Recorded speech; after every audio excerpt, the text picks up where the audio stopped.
일단 짧게 자기소개를 하겠습니다. 저는 2008년도에 다음 웹툰 공모전에서 데뷔를 했고 지금 대략 한 10년 정도 웹툰 작가 생활을 하고 있습니다. 그리고 제가 굉장히 관심이 있는 분야가 디지털 툴을 이용해서 만화를 그리는 건데요. 혹시 네이버 웹툰이나 다음 웹툰이라는 플랫폼으로 한 번이라도 들어가신 분 손들어 주실 수 있을까요? 네, 요새 많이 보시죠. 대부분의 만화가들이 주간 연재를 하고 계십니다. 일주일에 한 회를 그리고요. 그리고 보통 한 70컷에서 80컷 정도를 그리는데요. 얼마 전에 콘텐츠 진흥원에서 작가 실태 보고서가 발표됐어요. 근데 한 80% 이상의 만화가들이 하루에 한 10시간 이상 그리고 주에 6일을 일한다고 해요. 그래서 이런 디지털 툴의 발전이 그런 작가들의 수명을 보존해주는 거의 유일한 탈출구이기 때문에 저는 굉장히 관심이 많았고요. 그래서 제가 그쪽 부분에 대해서 공부했던 것들과 그리고 많은 동료, 후배들, 작가들에게 강의를 하면서 담았던 내용들을 오늘 간추려 왔습니다. 그럼 한번 천천히 보시도록 하겠습니다. 일단 짧은 제 소개고요. 그리고 오늘 강연 개요는요. 웹툰이 아주 아무것도 없는 백지 상태에서부터 어떻게 이미지로 구현되는지 단계적으로 제작 순서를 보여드릴 거고요. 그리고 만화에서 중요한 캐릭터와 배경이 매칭되는 방법, 그리고 스케치업 끝나고 나서 그 다음에 만화가 만들어지기까지 그 중간 과정이 사실은 굉장히 길어요. 그래서 그 중간 과정을 보여드릴 거고요. 그리고 그게 끝나고 나면 여러 가지 외부 프로그램들, 포토샵이나 아니면 일러스트레이터 같은 프로그램들에서 어떻게 확장되어서 쓰이는지 알려드리도록 하겠습니다. 그리고 이제 선과 스타일의 변형, 여러 가지 개성적인 표현 같은 것들을 보여드릴 거고요. 다 끝나고 나서 이제 동영상 자료와 실제 작업 파일들을 보여드리면서 더 구체적으로 말씀드리도록 하겠습니다. 자, 웹툰의 단계별 순서를 먼저 보여드릴게요. 완성된 이미지는 일단 이거예요. 보시는 것처럼 글과 그림이 다 들어가 있습니다. 가장 기초적이고 큰 변형이 없는 상태고요. 여기에서부터 이제 단계별로 들어가요. 첫 단계는 당연히 영화와 같습니다. 각본이에요. 그래서 텍스트 형태에서 내가 이 만화에서 무엇을 담을 건지, 어떤 공간이 나올 건지, 어떤 감정이 어떤 절정이 되는지, 어떤 부분이 어떤 캐릭터의 성격을 드러내는 지점인지 이런 것들이 시나리오로 이미 다 나와 있어요. 그러고 나면 여기서부터 이제 다음 단계가 저희 분야에서는 이게 설계도로 쓰이는 콘티라는 단계인데요. 여기에서 보시면 좀 중요한 점은 텍스트가 이미 선명하게 다 들어가 있는 걸 보실 수 있죠. 휘갈겨 쓴 글씨가 아니라 완성된 텍스트와 자간 행간이 다 배열되어서 들어가 있습니다. 스케치업을 쓰면서 더욱 중요해진 건 뭐냐면요. 스케치업은 이미 정보량이 매우 풍부해요. 선도 있고 면도 있고 그림자도 있고 텍스처도 있고 굉장히 많은 정보량이 함유되어 있기 때문에 그래서 이미지를 넣고 텍스트를 넣게 되면 한 번에 안 보이거든요. 그래서 먼저 반드시 글을 먼저 넣습니다. 그리고 빈 여백에다가 캐릭터랑 전체적인 어떤 구도와 감정 이런 것들을 대략적으로 넣고요. 그 다음 단계입니다. 갑자기 단계가 훅 뛰었죠. 자, 여기에서 그 전 단계에서 대략 어떤 공간이 필요하겠다라는 걸 파악하고 캐릭터를 그리기 전에 반드시 공간을 먼저 그려 놓습니다. 이 이유는요. 캐릭터를 그린 다음에 그 캐릭터에 맞춰서 스케치업으로 제작된 그런 배경들을 넣으려면 여러 가지 투시나 형태나 원근이나 입체에서 이질감이 많이 생기기 때문에 제가 심심해서 동료 작가들한테 한번 앙케이트를 해봤어요. 그랬더니 한 열에 9분 정도는 이런 식으로 공간을 먼저 깔아둔 다음에 인물을 올리는 쪽으로 작업을 하고 있습니다. 자, 그 다음 단계예요. 갑자기 또 단계가 훅 뛰었죠. 네, 공간이 들어간 다음에 그 다음에 이제 캐릭터가 들어가는 순서입니다. 자, 여기에서 이제 단계별로 기본색이 들어가고요. 네, 기본색이 들어가면서 이때 조금 주의해야 될 점은 캐릭터와 배경 각각의 색이 많기 때문에 둘 중에 하나가 너무 도드라지면 이질감이 많이 날 수 있어요. 그래서 배경의 색감과 인물의 색감 같은 것들을 전체적인 균형을 생각하면서 작업을 하고 있습니다. 자, 이제 기계적인 단계예요. 명암이 들어가고요. 이 명암에 대해서 좀 중요하게 말씀을 드리고 싶은데, 스케치업은 여러분들이 아시는 것처럼 강원이 태양광 하나밖에 없어요. 인위적인 어떤 외부 플러그인을 쓰지 않고서는 광원을 바꿀 수 없기 때문에 광원이 한정되어 있어서, 지금 여기 아저씨가 모자 꾹 눌러 쓰는 장면 보이시죠? 여기 보시면 빛 방향이 여기 11시 방향에서 이렇게 들어오는 걸 보실 수 있어요. 그렇죠? 네. 그래서 캐릭터의 그림자도 배경의 그림자와 동일한 각도로 넣어주는 것이 매우 중요합니다.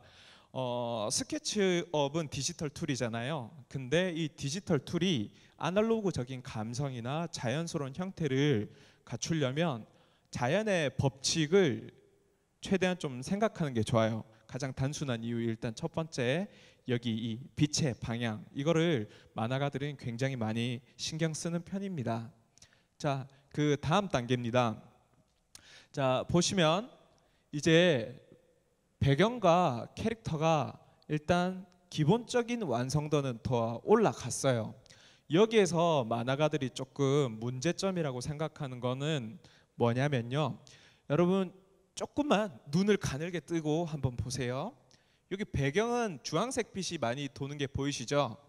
여기, 그리고 여기는 붉은 바탕에 계열이 많이 돌고, 근데 인물의 색과 배경의 색이 서로 전혀 겉도는 걸 보실 수 있어요. 그렇죠? 그래서 인물과 배경이 빛 방향이 비슷해도 화면 자체의 색 온도가 다르기 때문에 그래서 이질감이 나거든요. 그래서 그 마무리, 시각적인 요소에서 마무리 작업을 합니다. 여기에서 보면 비포 애프터로 보여드릴게요. 자, 전, 후. 큰 차이가 안 나 보이실 수도 있는데, 이런 식으로 배경이 만약에 어떤 파란 강원이 있거나 주황색 강원이 있거나 이 강원의 색깔에 맞게 캐릭터와 배경의 색깔을 하나로 묶어주는 이 과정이 많이 중요합니다. 자, 그 다음 단계로는요, 이제 텍스트랑 그라데이션이 들어가면서 이미지가 완성됐습니다. 이렇게 스케치업을 통해서 작업되는 단계별 순서를 보여드렸고요. 그리고 만화가들이 어쨌든 연출에서 제일 중요하게 생각하는 건 결국에는 요거예요. 이 흰 그라데이션이 너무 중요해요.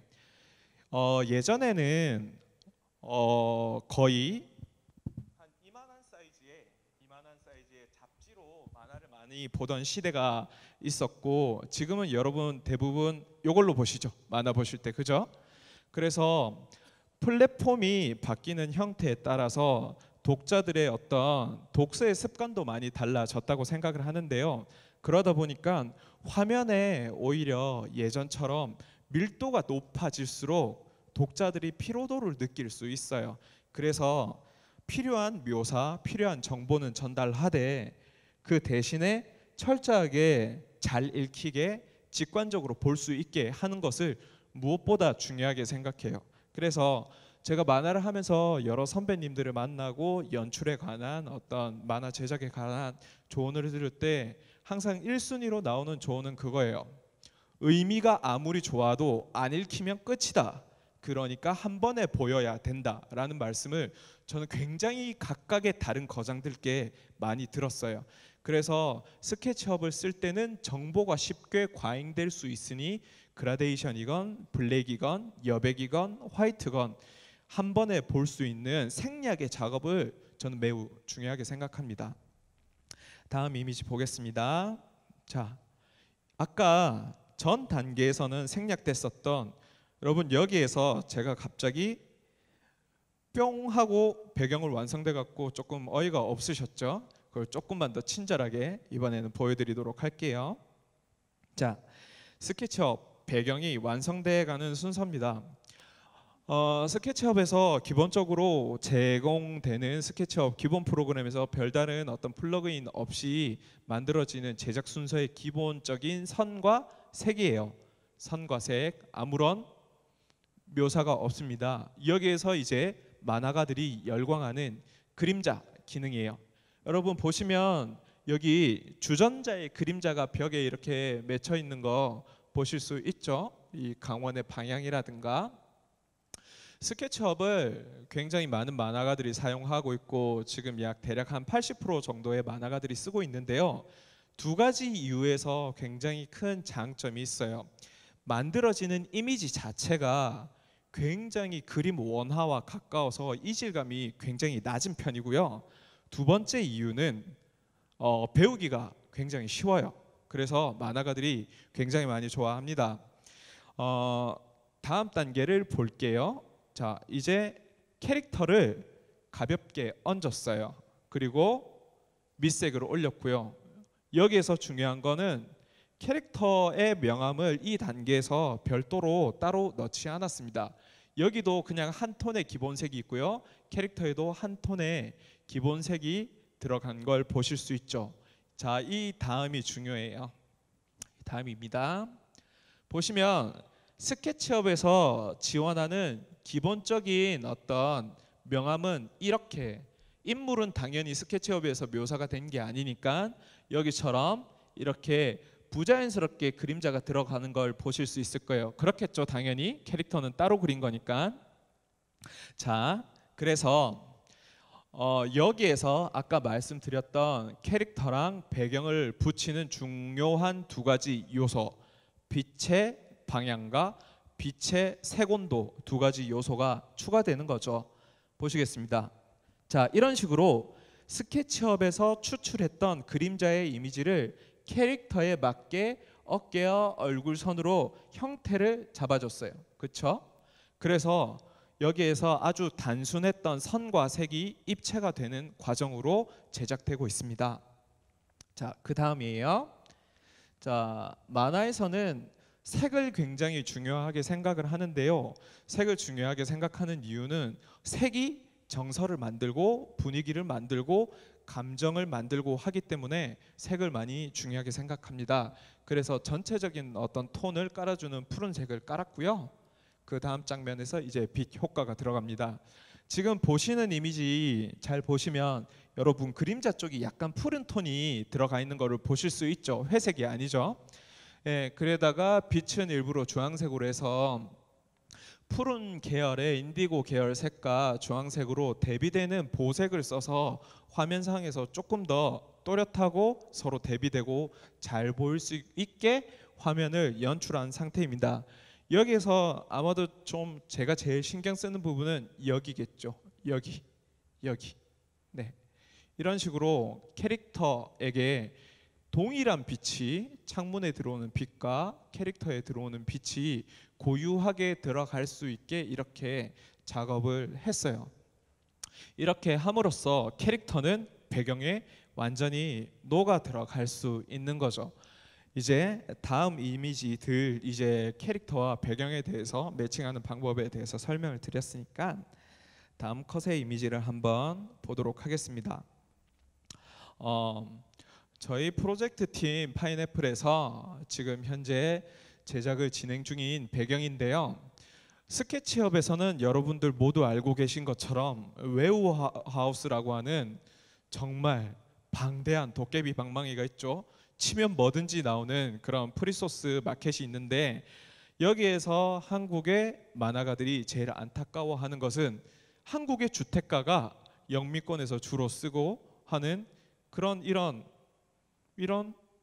기와가 올라가 있는 이런 주택가가 나올 리가 절대 없겠죠. 그래서 공간을 만들 때는 지역색이 굉장히 중요해요. 지역색.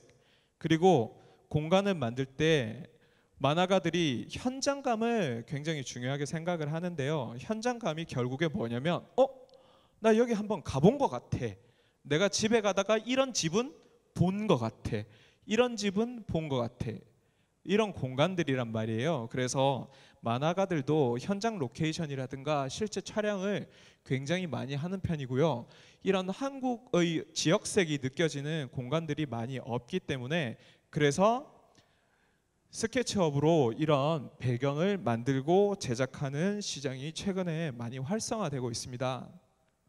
이제 이 기본 작업이 모든 후 처리를 끝난 편집 이미지를 한번 보여드리도록 할게요. 자, 이렇게 바뀌었습니다. 자, 전후로 한번 가볍게 비교해 보도록 하겠습니다. 전 이미지를 볼게요. 어떤 그림을 그리는 사람으로서 몇 가지의 문제점이 있는데요. 첫 번째 문제점은 뭐냐면 여러분 이거 보세요. 여기가 하늘과 가까운 윗부분이에요. 윗면이에요. 그쵸? 윗면인데 여기가 어둡고 여기가 밝아요. 보이시죠?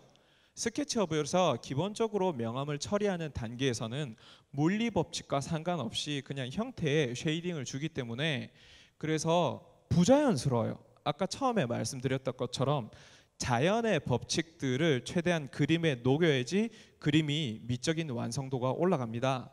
그래서 두 번째 완성된 이미지를 보면 빛이 한 방향에서 일괄적으로 오고 윗면이 어둡고 윗면이 밝고 밑면이 어두운 걸 보실 수 있죠. 예, 여기에서 지금 굉장히 멋지게 묘사된 이 구름은 2D로 평면에서 그려진 이미지를 삽입했어요. 그래서 많은 만화가들이 평소에 좀 자기가 만화에 자주 쓸 수 있는 구름이나 아니면 자연물, 풀 이런 요소들을 각각의 레이어별로 소스별로 나눠서 이렇게 많이 두는 편이고요. 다음 이미지 한번 보겠습니다. 자, 교실입니다. 만화가들이 제일 싫어하는 게 요거예요. 요거. 나는 3D다 라고 외치는 이 그라데이션을 만화가들이 굉장히 싫어합니다. 그리고 아까 제가 말씀드렸던 오히려 밑면이 밝고 윗면이 어두운 이런 것들을 스케치업의 기본적인 조작법에서 약간 보완을 하고 완성된 이미지입니다. 배경을 그릴 때 만화가들이 주로 어떻게 생각을 하냐면요. 이거를 공간이다, 무기물이다 라고 생각을 안 하고요. 사람이다 라고 생각해요. 그래서 배경에도 표정이 있지 않을까, 감정이 있지 않을까. 만약에 제가 이 하늘을 보면서 오늘은 왠지 슬프고 우울한 날이야 이러면 멘트가 안 맞잖아요. 그죠? 조금 더 상큼하고 밝잖아요. 그런 것처럼 어떤 컷을 그릴 때는 이 컷이 화사하다, 따뜻하다, 포근하다, 우울하다, 쓸쓸하다라는 감정과 연결해서 컷을 많이 제작하는 편입니다. 그러면 목적도 뚜렷해지고요. 배경도 결국에는 이야기의 한 요소이기 때문에 감정의 몰입이 목적이거든요. 그래서 색과 형태, 분위기로 이렇게 장면을 많이 만드는 편입니다. 자, 다음 이미지입니다. 내부고요. 여기에서 보시면 조금 제가 제작을 하면서 노력을 했던 부분은 스케치업이 원래 만화 쪽이 아니라 건설이나 산업, 인테리어 쪽에서 많이 쓰이던 툴이기 때문에 어떤 유기물이나 자연물, 곡선 그런 비대칭, 비정형의 물건들을 만드는 건 굉장히 어려워요. 그래서 그런 직선들의 요소들로 합이 만들어지고 나면 굉장히 화면이 경직되어 있는 경우가 굉장히 많거든요. 그래서 이 공간을 만들면서 많이 노력했던 부분은 여기 화분이라든가 여기 커브가 있는 의자라든가 여기도 보면 이렇게 직각이 아니라 이렇게 사선으로 내려가 있는 의자라든가 타원의 전기밥솥이라든가 최대한 일부러 의식을 하면서 곡선적인 객체를 많이 넣으려고 해요. 그래서 곡선적인 객체가 많이 들어가면 화면이 훨씬 더 풍부해지거든요. 제가 되게 평소에 존경하는 애니메이션 감독님께서 저한테 이런 말씀을 해주셨어요. 3D를 나도 작업에 굉장히 많이 활용을 하고 있는데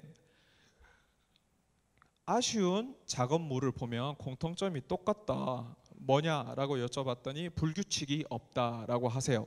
다 패턴이 있고 직각이고 사각이고 정형화돼 있고, 그래서 이런 불규칙적인 비정형적인 요소들을 많이 넣어 줌으로써 공간을 조금 더 풍부하게 묘사하고자 했습니다.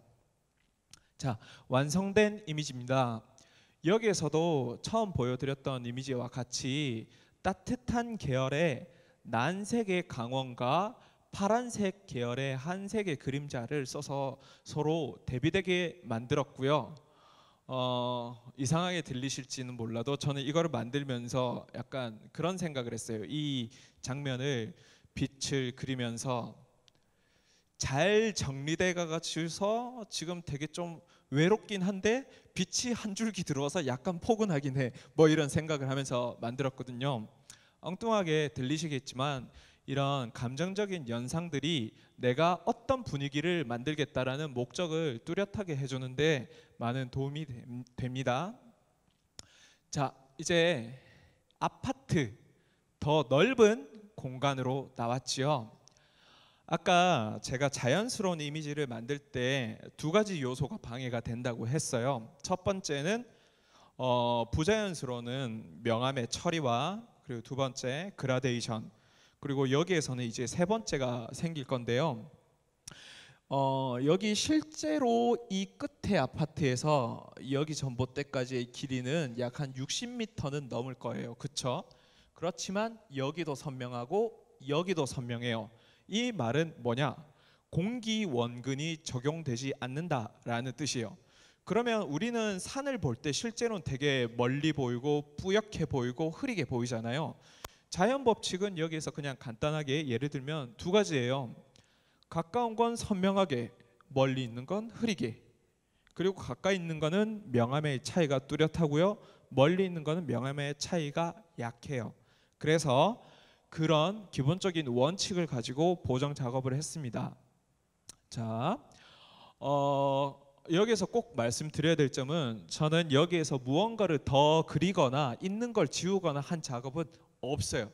없고 스케치업의 안개 기능을 활용해서 좀 더 깊이감만 표현했을 뿐이고요. 여기 보시면 자, 근경에 밝은 부분은 매우 선명하게 밝고 어두운 부분은 묵직하게 어두운 걸 보실 수 있습니다. 그렇죠? 근데 멀리에서 보면 여기가 명부와 안부의 차이가 거의 없어요. 그리고 흐리고요. 그래서 이런 원근을 표현할 수 있는데요.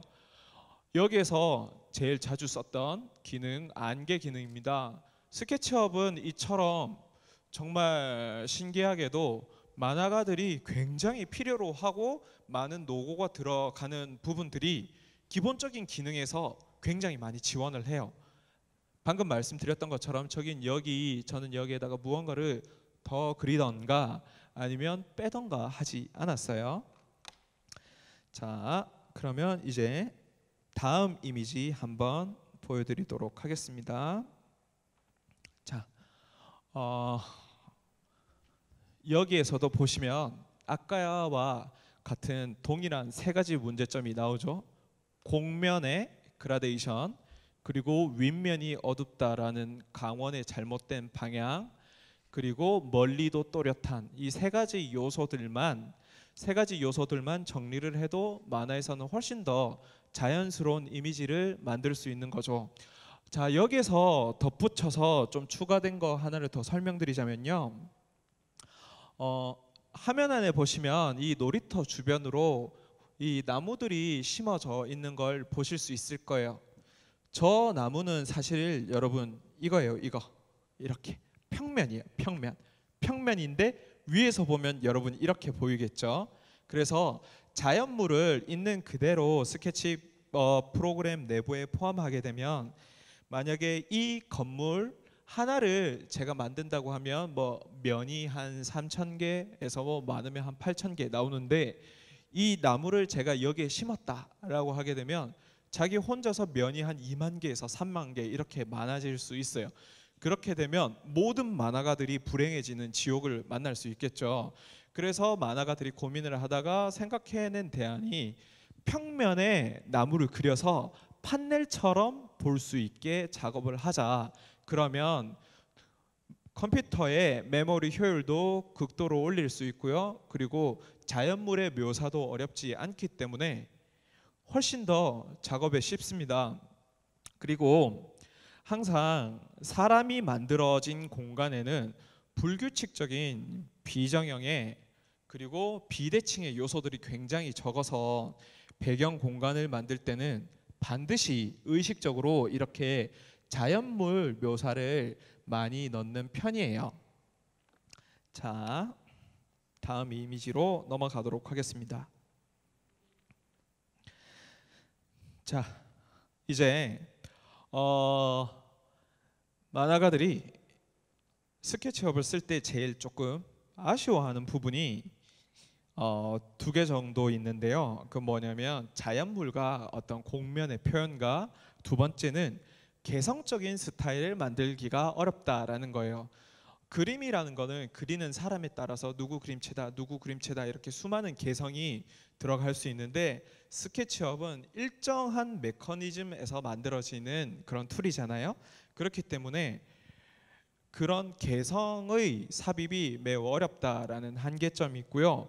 그 부분들을 또 기본적인 스타일 빌더에서 많이 대안이 제시되었죠. 보겠습니다. 천천히 넘길 테니까 그냥 가볍게 한번 보세요. 지금 여기에 있는 선들은 꾸불꾸불꾸불 이러면서 쭉 한 직선이 아니라 곡선의 형태, 그리고 여기 보면 연필 같은 입자감이 들어있는 걸 보실 수 있어요. 그렇죠? 자, 여기에서는 또 조금 더 세필이 됐어요. 그리고 아까는 끊어져 보여서 노이즈가 낀 것처럼 보이던 선들이 지금은 조금 더 세밀하게 정리가 됐고요. 그리고 그 다음 선으로 넣어보고 하면 이번에는 훨씬 더 강약이 생겼어요. 이런 식으로 각자 자기 그림체와 어떤 요구 스타일에 맞게 다양한 선들을 커스텀할 수 있고요. 그리고 자기가 선을 직접 그어서 프로그램에 작용할 수 있게 쓸 수 있기 때문에 그래서 굉장히 넓은 장르에서 다양한 만화가들이 써요. 예를 들면 캐릭터나 카툰 형태의 아주 단순하고 아기자기한 그림체를 그리는 작가들도 스케치업을 쓰고요. 완전 대서사시의 팔등신 캐릭터가 나오는 만화에서도 이렇게 스타일이 다양하게 적용되니까 쓰이는 편입니다. 여기에서도 마찬가지고요. 여기에선 좀 더 깔끔하죠. 그리고 여기에선 또 흐릿흐릿하죠. 그래서 나중에는 이런 식으로 선의 변형이 풍부하기 때문에 많은 작가들이 선호하는 방식입니다. 자, 이제 몇몇 가지 배경들을 보여드리면서 마저 설명해 보도록 하겠습니다. 이 공간 같은 경우에는 3D로 만들어진 거를 제 데뷔작인데요. 어떻게 작업을 했냐면요. 스케치업으로 공간을 다 만들어 놓고 오, 이 장면 멋져 이래 놓고 그걸 프린터로 출력을 했어요. 프린터로 출력을 한 다음에 여러분 혹시 라이트박스라고 들어보신 적이 있어요?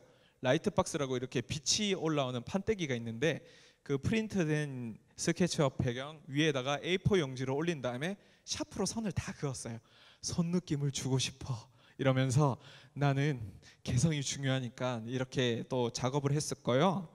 그래서 이 작업 이런 식으로 한번 손으로 리터칭을 한 경우에는 훨씬 더 자연스럽고 아날로그적인 느낌이 나기 때문에 작품의 분위기에 많이 도움이 되고요. 제가 이제 늙고 지쳐 리터칭 따위는 안 하는 작업 단계로 넘어왔습니다.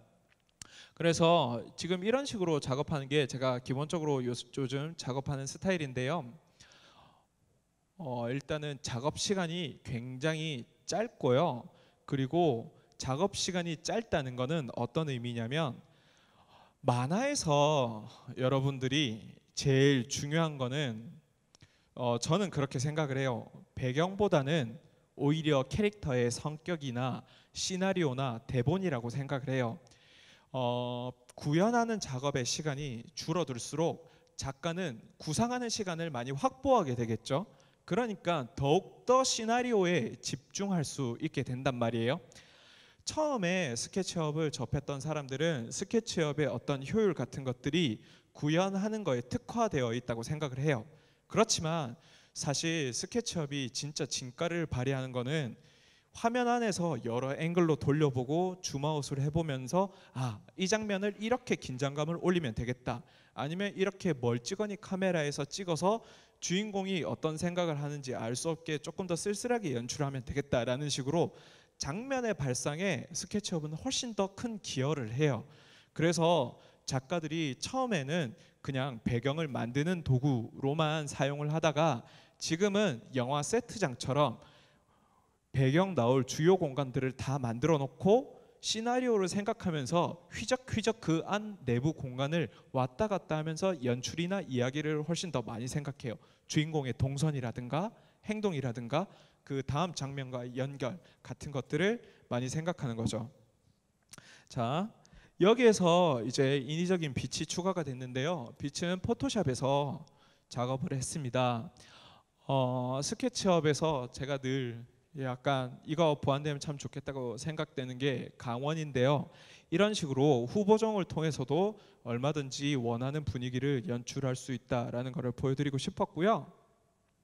자, 여기는 다음 웹툰에서 연재됐던 그 꽃처럼 산다라는 작품입니다. 이 작품에서 여러분들이 좀 눈여겨봐 주셔야 될 거는 요거예요.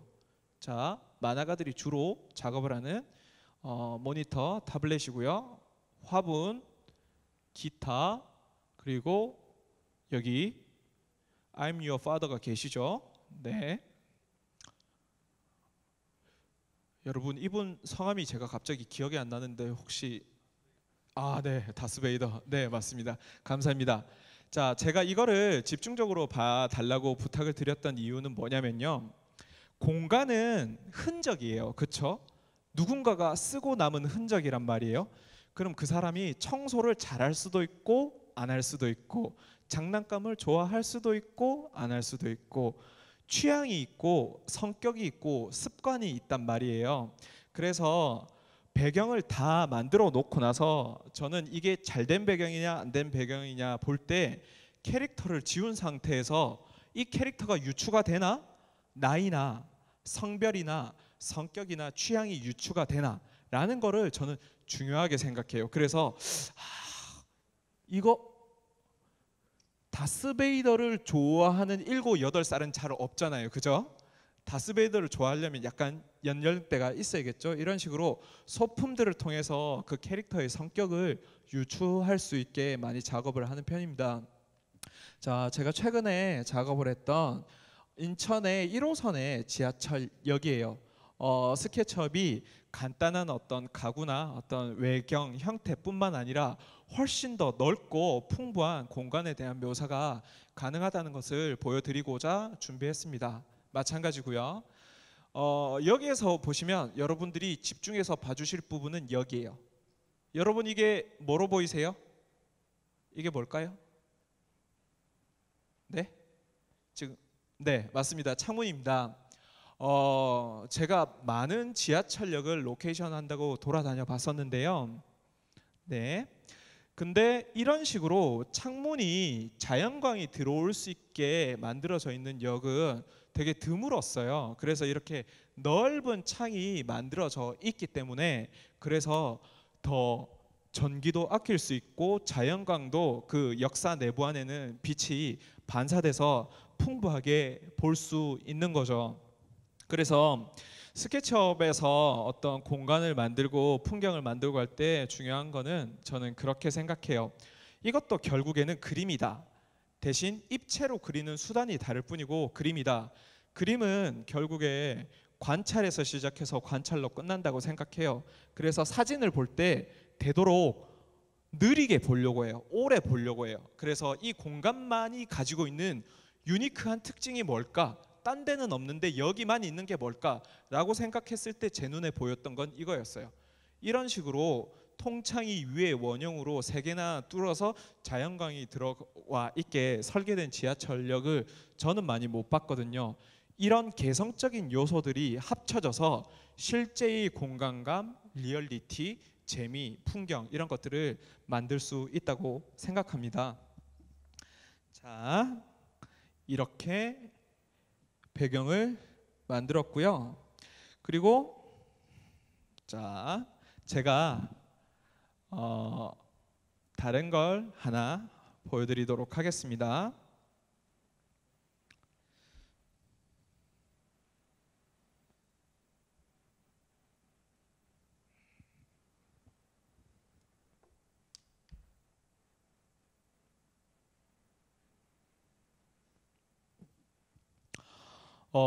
제가 어제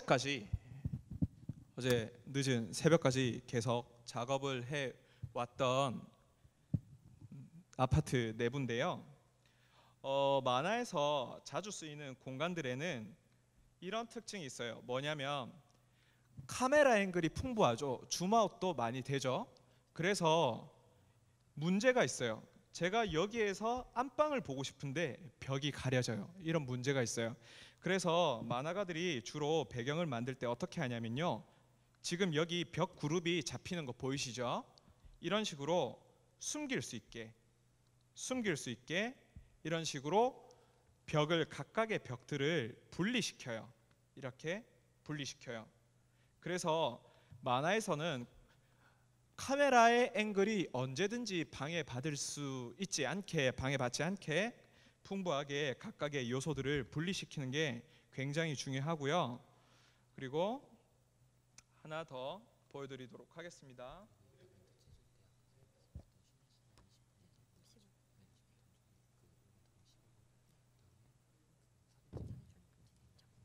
자, 여기에서 보시면 내부에 천이라든가 텍스처라든가 이런 것들이 굉장히 많이 묘사가 돼 있는 걸 보실 수 있어요. 그리고 여기에 이런 티셔츠나 이불도 그렇고 최근에 제가 많이 쓰는 클로즈웍스라는 도구가 있는데요. 그 클로즈웍스라는 도구는 곡면을 표현하는 거에 굉장히 많이 이점이 많습니다. 그래서 최근에 들어서 많이 쓰고 있고요. 간단하게 짧게 보여드릴게요. 이런 식으로 메쉬라고 보통 부르는데요. 이거를 직각의 형태로 대략적으로 덩어리를 만들어 놔요. 그런 다음에 자, 이런 식으로 다시 천천히 볼게요. 중력을 적용하면 이런 식으로 툭 하고 옷걸이에 떨어지는 모습을 보실 수 있죠. 네, 아마 현장에서 많이 쓰시는 분들은 잘 아실 텐데요. 이런 천 그리고 유기물, 저는 심지어 이 도구로 식물도 만들어요. 특정한 형틀, 거푸집 같은 것들을 만들어 놓고 이렇게 마무리 작업을 하면 부드럽게 면을 조절하고 색깔도 볼 수 있는 거죠. 이런 식으로. 자, 사실 준비해 왔던 내용은 조금 더 많지만 이제 다음 순서를 위해서 정리하도록 하겠습니다. 저는 스케치업이 작가들의 표현의 한계를 굉장히 많이 넓혀줬다고 생각을 해요. 언제나 기술의 발전은 생산성을 증가하는 방향으로 늘 발전을 해왔잖아요. 그래서 저는 이런 기술의 발전들이 작가들이 더 핵심적인 만화의 더 본질적인 요소들에 집중할 수 있게 만들어줬다고 생각을 하고요. 그렇기 때문에 훨씬 더 만화가들이 지금은 만화의 거의 최전성기라고 볼 수 있죠. 굉장히 다양한 장르의 다양한 만화들이 발표되고 있습니다.